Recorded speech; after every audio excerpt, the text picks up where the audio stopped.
Cú tới tê. Mà, cú sao? Cú tới tê đấy.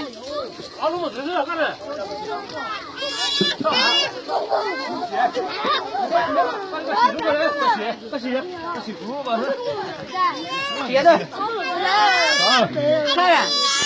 Đá tôi đi. Đây rồi. Lấy nhân đá.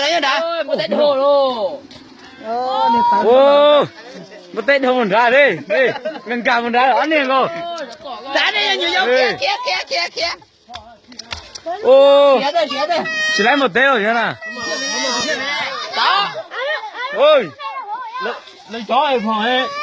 Đại phúc tổ lấy luôn ấy. Nó. Nào về thế đấy. Ô, đi con gì? Là tụi tôi gì đó chưa? Không, đã để trả đi như giống này. Lá tờ. Ô. Lá tờ. Coi. Ô mà thay phổ đầy luôn châu. Ôi, trời. Ôi. Chị ơi.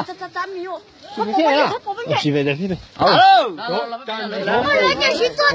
Sao mà nhiều á?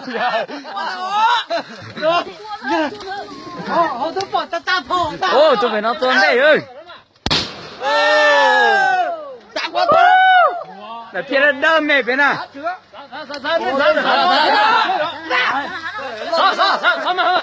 Sao thấy chừng ơi. Ôi. Chị đại viện nó rồi con. Tôi đại viện đâu về đâu.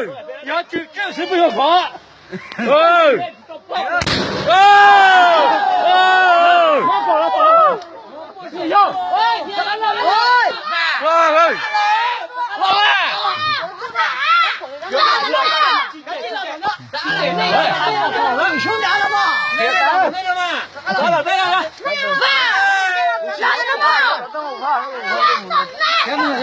Lo để nó tan hả? Lo tan nữa.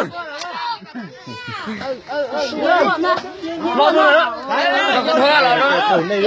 Còn đó hay á.